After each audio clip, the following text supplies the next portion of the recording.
शुरू करते हैं एक और वीडियो। और इस वीडियो में हम लोग 10 क्वेश्चन और कवर करेंगे। तो पहले एक बार हम स्टार्टिंग में बता दें कि अगर आप ये वीडियो पहली बार देख रहे हैं तो इस वीडियो में हम लोग जो क्वेश्चन कंप्लीट करने वाले हैं यहाँ पे 51 नंबर से लेकर के और ये 60 नंबर तक काउंट करना है इसको।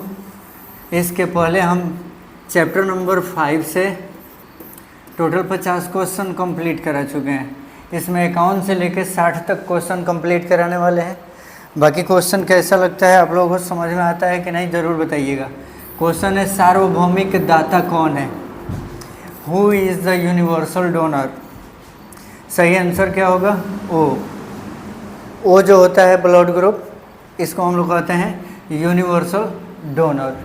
ए बी जो होता है, ए बी सबसे ब्लड ले सकता है, लेकिन ओ जो होता है ये सबको ब्लड दे सकता है। ऐसे याद रखेंगे। अगला क्वेश्चन है हमारा। क्वेश्चन क्या है कि सबसे जो ले रिसेपेंट कहते हैं, ठीक है। तो who is the universal recipient?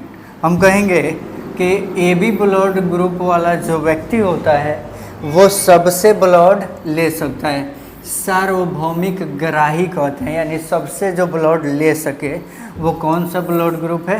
A B. Total blood group कितने होते हैं? 4 होते हैं। ब्लड ग्रुप कितने होते हैं? 4। एक ए होता है, एक बी होता है, एक ए बी होता है और एक ओ ब्लड ग्रुप होता है। याद रखना है, ओ सबको दे सकता है, ए बी सबसे ले सकता है।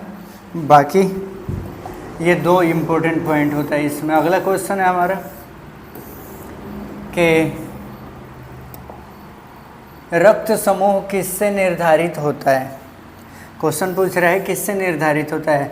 Blood group is determined by what? तो हम कहेंगे मल्टीपल एलील्स के द्वारा। जैसे ए बी ओ के द्वारा इसे क्या करते हैं हम लोग? निर्धारित करते हैं, ठीक है। अगला क्वेश्चन है, कम टाइम लगाएंगे, ज़्यादा क्वेश्चन कराएंगे, ध्यान देना है। ए बी ओ रक्त समूह के लिए युग्म विकल्पी होते हैं। कौन होते हैं? यानी how many alleles are involved in the A B O blood grouping?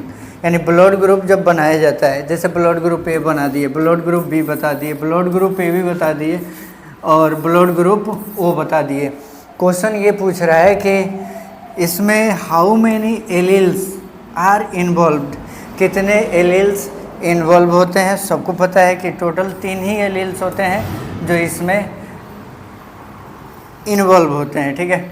इसमें हम बता दें एक बार फिर से कि ये तीनों एलील्स जो होते हैं, थोड़ा सा हम स्पेस यहाँ पे यूज करेंगे। आंसर आपके सामने है। टोटल कितने हैं? 3 एलील्स हैं। इसको थोड़ा सा हम बताएंगे। जैसे ब्लड ग्रुप ए के लिए आई ए, ब्लड ग्रुप क्या हो गया हमारा? तो ब्लड ग्रुप हो गया ए, यानी यहाँ पे देख रहे होंगे ब्लड ग्रुप ए दिखाई दे रहा है। अगर आई बी और आई बी लिख रहे हैं तो ब्लड ग्रुप बन रहा है बी। यहाँ पे देखिएगा तो दिखाई देगा।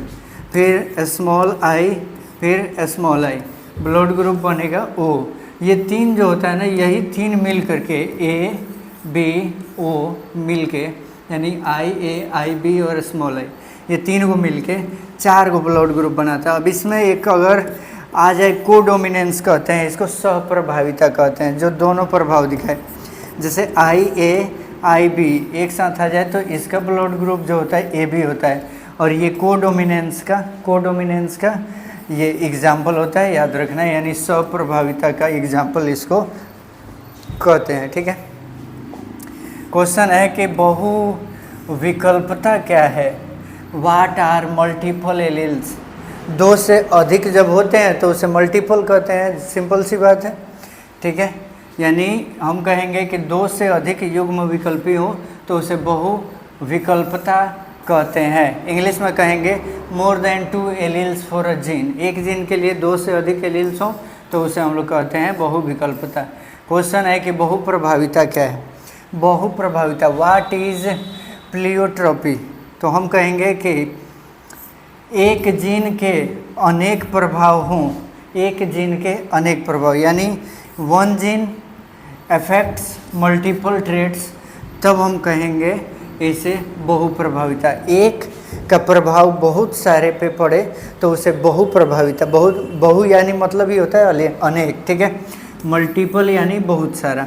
तो हम कहेंगे कि जीन को है, एक जीन है, अफेक्ट कर रहा है कितने लोगों को, तो मल्टीपल ट्रेट को, इसीलिए इसको हम लोग कहते हैं प्लियोट्रोपी। क्या कहते हैं? प्लियोट्रोपी यानी बहु प्रभाविता कहते हैं। ऐसा करते हैं, ये भी समझ में आ गया होगा।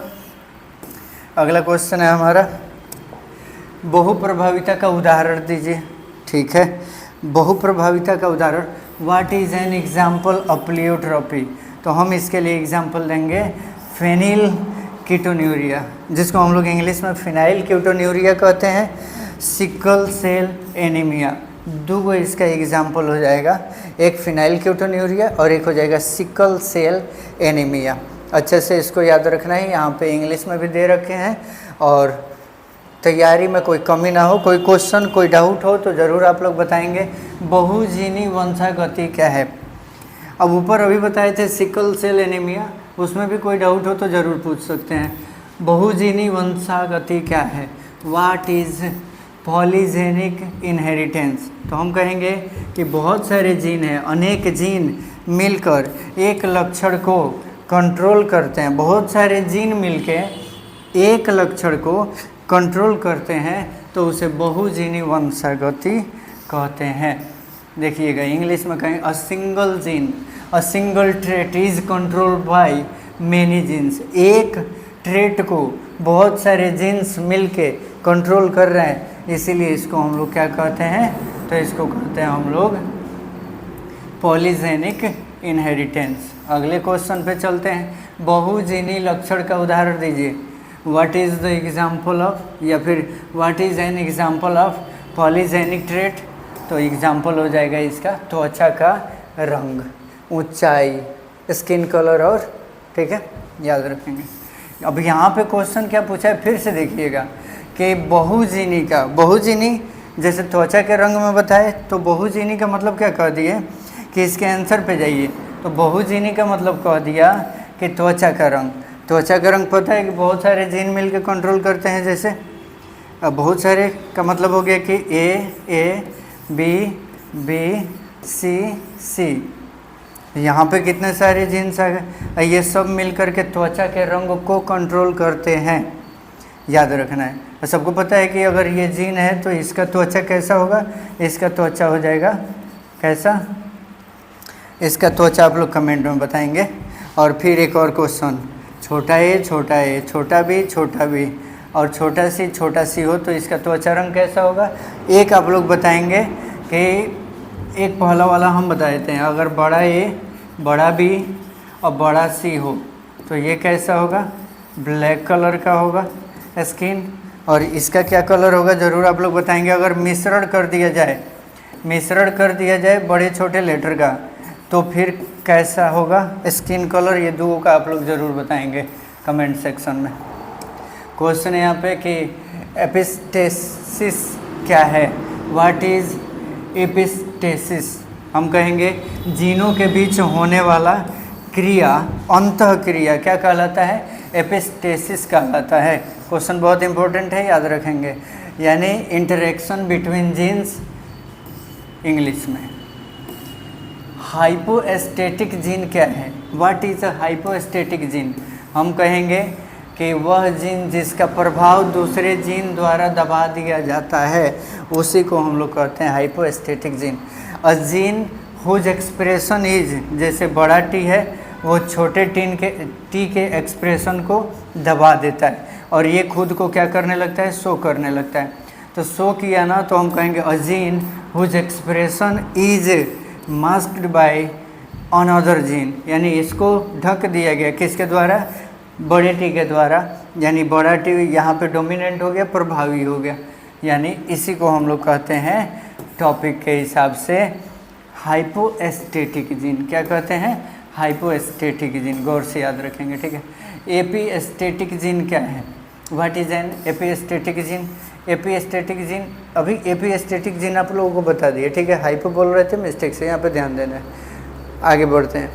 पूरक जीन क्या है, व्हाट आर कम्प्लीमेंट्री जीन्स क्या है, तो हम कहेंगे कि दो जीन मिलके एक लक्षण उत्पन्न करते हैं तो उसे हम लोग कहते हैं two genes work together to produce a trait. एक ट्रेट को प्रोड्यूस करने के लिए दो जीन मिल के काम करते हैं तो उसे हम लोग क्या कहते हैं, कॉम्प्लीमेंट्री जीन्स कहते हैं। ठीक है, अगले क्वेश्चन पे चलते हैं।